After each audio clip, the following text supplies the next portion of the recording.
I would like to request Mrs. Rupali Patait ma'am, parents of Amo, please come on the stage. Dhananjay पटाईत. मी Amok Dhananjay पटाईतची आई आहे. मला तुम्हाला हे सांगायचे की माझा मुलगा आता शाळेमध्ये सेट झालेला आहे.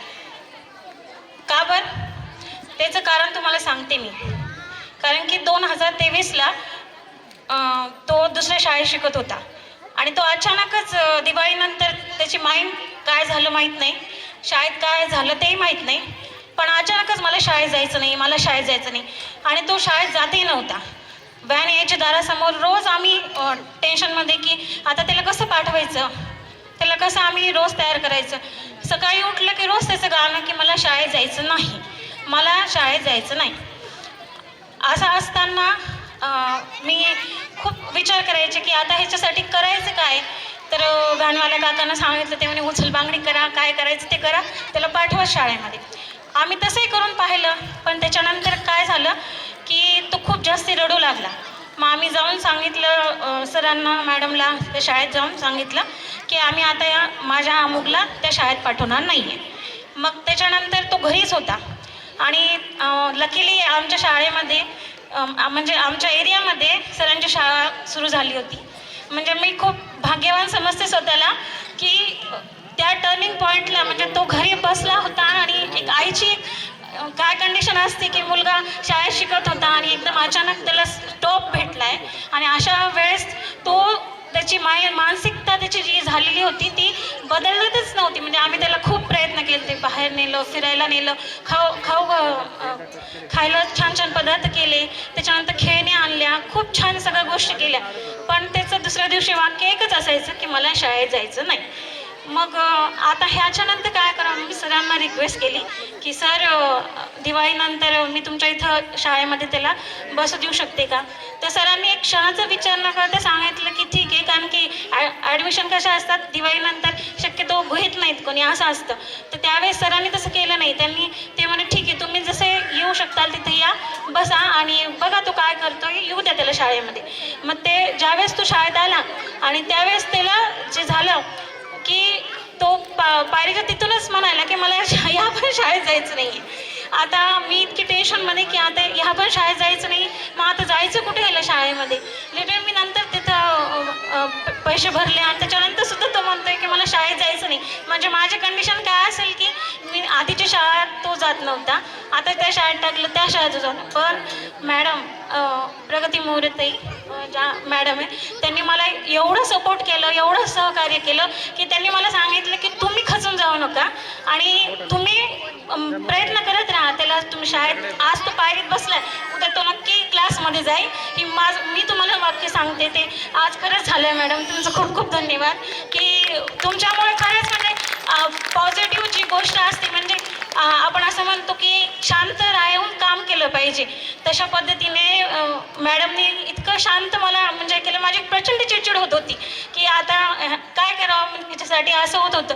पण त्या क्षणाला जे सहकार्य मॅडमचं, सरांचं आणि स्टाफ भेटलेलं आहे ते इतकं छान प्रकारे भेटलेलं आहे. म्हणजे मी माझं सगळं मनोगतच तुमच्यासमोर व्यक्त करते याच्यासाठी की एक टर्निंग पॉईंट असतो मुलांचा की त्याच्यानंतर त्याला पाहायची वेळ पडत नाही की जर तो स्टॉप झाला असता, आता आज माझ्यावर काय कंडिशन होती ती मला माझं माहिती आहे की तो काय केलं असतं. पण आज जो क्षण आहे माझ्यासाठी की अविस्मरणीय क्षण आहे, तो आज ते जो परफॉर्म करतोय त्यांनी इथं गणपती स्तोत्र खूप छान पद्धतीने परफॉर्म केले. म्हणजे मी ह्याच्यापेक्षा अजून काय म्हणजे मला अजून काय मिळू शकतं, इतकं मी इतकी हे झालेली आहे की भारावून गेले.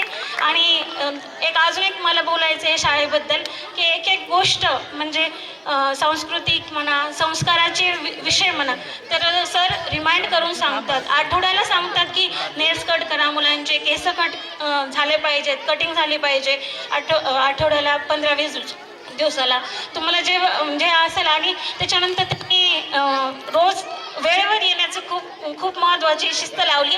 आधी पॅरेंट्सला लावलेली आहे आणि नंतर विद्यार्थ्यांना लावलेली आहे. कारण की पॅरेंट्ससुद्धा पॅरेंट्स मीटिंगला वेळेवर यायचे नाही, त्यासाठी त्यांनी एक वेगळा उपक्रम ठेवलेला आहे की जे पॅरेंट्स लवकर येतील त्यांना एक छान छानसं बुक त्यांनी द्यायचं ठरवलेलं आहे. म्हणजे हा एक उपक्रम मला खूप छान वाटला की पॅरेंट्स त्या निमित्ताने का होईना पण आपल्या मुलांसाठी वेळ काढतायत आणि आपल्या मुलांसाठी म्हणजे आपलं हे भारताचं भविष्य आहे ह्याचा विचार करतायत की खूप छान वाटलं. सरांबद्दल खूप खूप धन्यवाद सर तुमचेसुद्धा की तुम्ही खूप छान प्रकारे ॲक्टिव्हिटीज इथंच घेताय.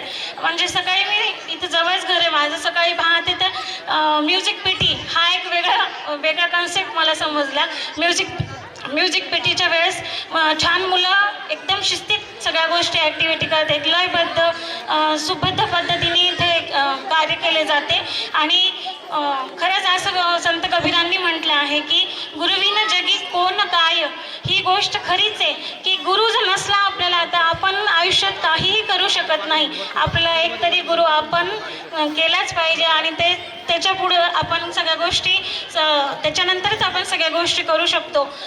हेच मला बोलायचं आहे. आणि पुढच्या ह्यांच्या वाटचालीसाठी आणि अजून एक त्यांनी फील्ड ट्रिप पण खूप छान काढलेली आहे. त्याची उत्तमरित्या मुलांनी घरी येऊन माहिती सांगितलेली आहे. एक गमतीचा किस्सा सांगायचा होता आपल्यासमोर. तुम्ही शांतपणे माझं गोष्ट ऐकून घेत आहे, मला खूप छान वाटते. की एक किस्सा असा आहे आणि मग त्याच्यानंतर मी स्टॉप होते. एक किस्सा असा आहे की अमुकचे वडील आले होते घरी, ऑफिसहून थकून आले होते आणि अमुकनी नंतर पाणी आणून दिलं आणि बसा म्हणे बाबा तुम्ही इथं. त्यावेळेस ते बसले येऊन, ठीक आहे काय म्हणतो, पाणी पिलं, झालं सगळा विषय. आणि नंतर समोर हसू लागला, म्हणजे जोर हसू लागला. काहीच समजलं नाही मला काय चाललंय, हा का बरं हसायलाय, काही समजलं नाही. पण मी पण हसू लागले. आता हसायला ते मी पण हसू लागले आणि माझा मोठा मुलगा तोही हसू लागला. आम्ही खूप वेळ हसलो. पण त्याच्यानंतर कळलं की सरांनी सांगितले की आज घरी जाऊन बाबांना हसवायचं आहे. म्हणजे ही दमलेल्या बाबांना हसवणारी शाळा आहे.